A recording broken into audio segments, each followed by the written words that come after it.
अस्सलाम वालेकुम फ़खरो। जफीर अस्सलाम वालेकुम। नहीं, थोड़ा अपग्रेड करना पड़ता है अपने आप को, इसके लिए मैंने कुछ चीज़ों में जो है बदलाव किया और उसके बाद फिर से तुम्हारे सामने हाजिर हूँ।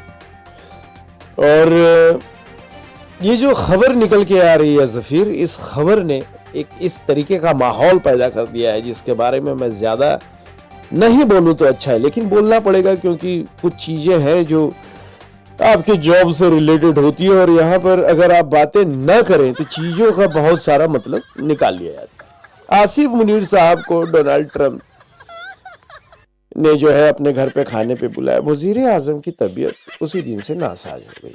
वजीर आजम मुझसे कहने लगे कि मैं कौन हूं, मैं क्या हूं, मेरी औकात क्या है, मेरी हैसियत क्या है। मैंने कहा वजीर आजम आपका सवाल तो बहुत ही जायज है, लेकिन इसका आंसर देना जो है वो नाजायज हो जाएगा, क्योंकि अगर मैं कहूंगा कि आपकी औकात जो है गली में घूमते हुए कुत्तों से भी गई गुजरी है, मैंने मन में कहा ये मैं उनके मुंह पे नहीं बोल सकता था।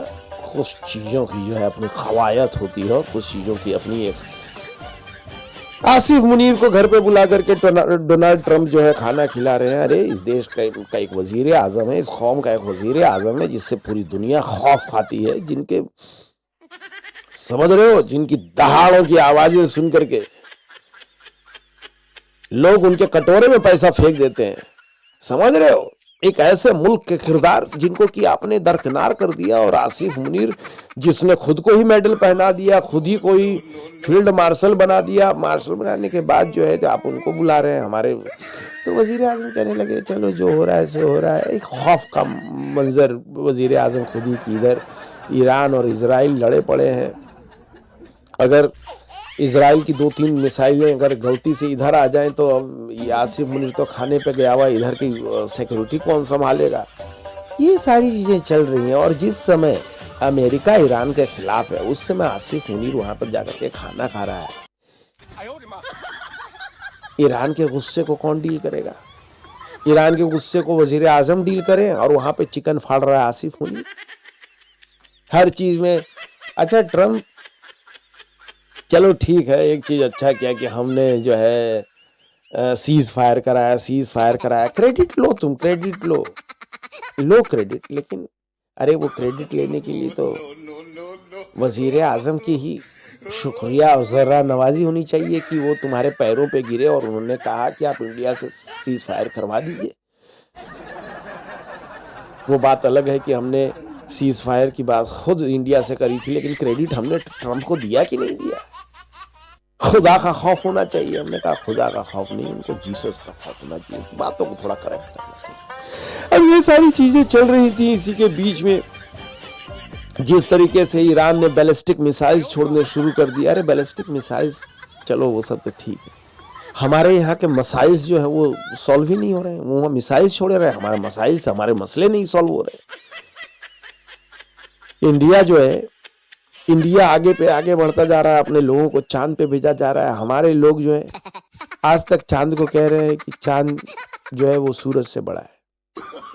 ये जो दिन की रोशनी आती है वो चांद से आती है, सूरज। इनकी पढ़ाई अलग, इनकी लेवल अलग है।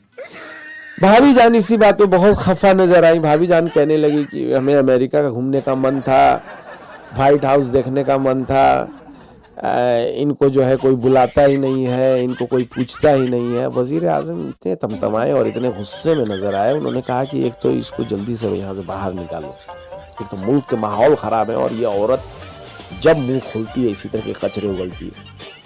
भाभी ने उसी समय जो है वहीं पे बेलन पड़ी हुई थी, बेलन चला के वजीर आजम पे हमला कर दिया। वजीर आजम के नाक पे लगी, नाक पे सूजन है। मतलब ये डोमेस्टिक वायलेंस का सीन देख करके मैं ही थोड़ी देर के लिए हड़बड़ा गया। फिर मैंने भाभी जान की तरफ देखा।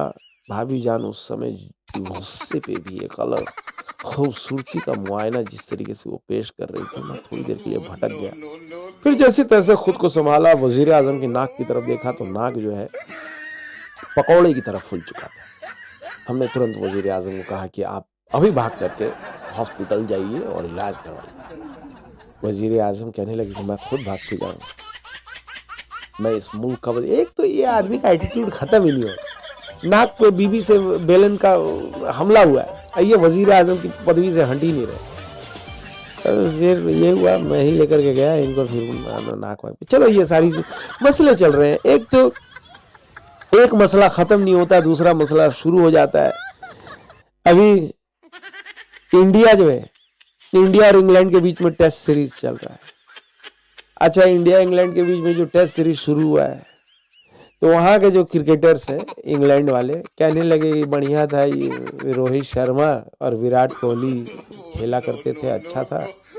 रोहित शर्मा आकर के तुरंत निकल जाता था, विराट कोहली एज लगा के चल देते थे, किनारा छींचा के निकल जाते थे। इंडियंस जबरदस्ती में खुश हुआ करते थे कि चलो विराट कोहली का चेहरा दिख गया। ये तो कम वक्त आए हैं, किन्हीं का नाम नहीं है, कुछ नहीं है, लेकिन साले धोए जा रहे हैं। पहले मैच में 400, दूसरे मैच में भी 363 रन का लीड दे दिया।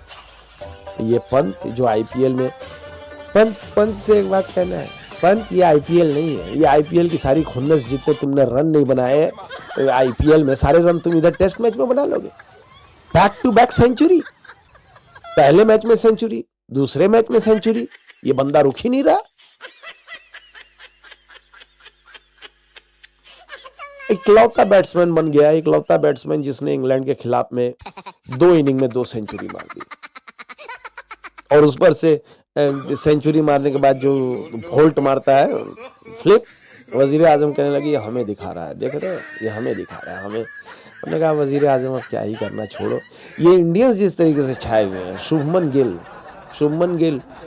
गिल को लेकर के बातचीत हो रही थी। वजीर आजम बात कर रहे थे कि शुभमन गिल को जो है अपनी कंट्री का सिटीजनशिप दे दो और इस लौटे को अपनी तरफ ला। भाभी जान खुश हो गई, भाभी जान उड़ती फिरूं घूमती फिरूं मस्त गगन में, ये गाना वो गाने लगे। वजीर आजम बोले इससे क्या हुआ? मैंने बोला पता नहीं, भाभी जान का कुछ समझ में नहीं आता। और भाभी जान विराट कोहली का एक बड़ा सा, माफ करना विराट कोहली पुराने हो गए, शुभमन गिल का एक बड़ा सा पोस्टर उन्होंने घर पे लगा रखा है। वजीर आजम पूछते भी हैं क्या है, तो कहने लगी इसे उन्होंने भाई माना हुआ है।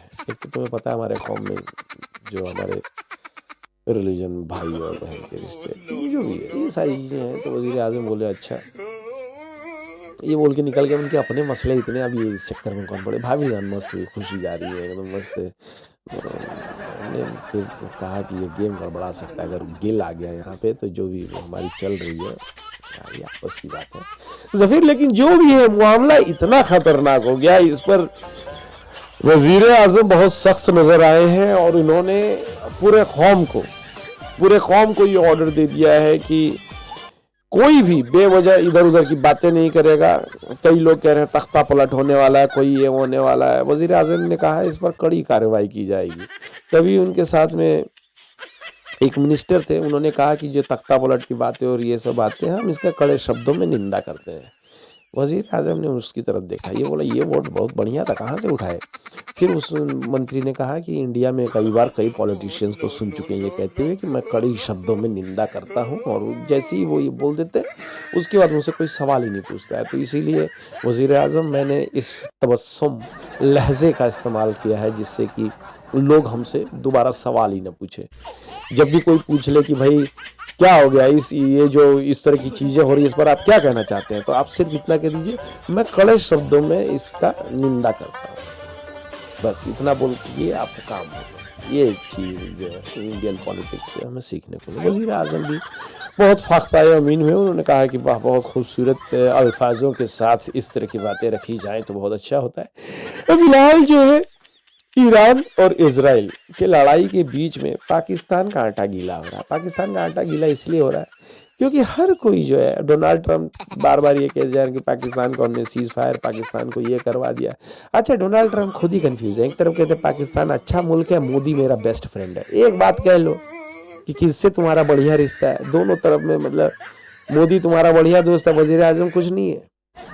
पाकिस्तान होल पाकिस्तान बढ़िया है, वजीर आजम का कोई कीमत नहीं है, वजीर आजम को कोई पूछने वाला नहीं है। अब वहाँ हिंदुस्तान के वजीर आजम आपके अच्छे दोस्त हैं। इस पर जो है इंटरनेशनल कोर्ट ऑफ जस्टिस में केस भी चलाएंगे वजीर आजम। Over to you Zafeer, over to you, मिलता हूँ फिर जल्द।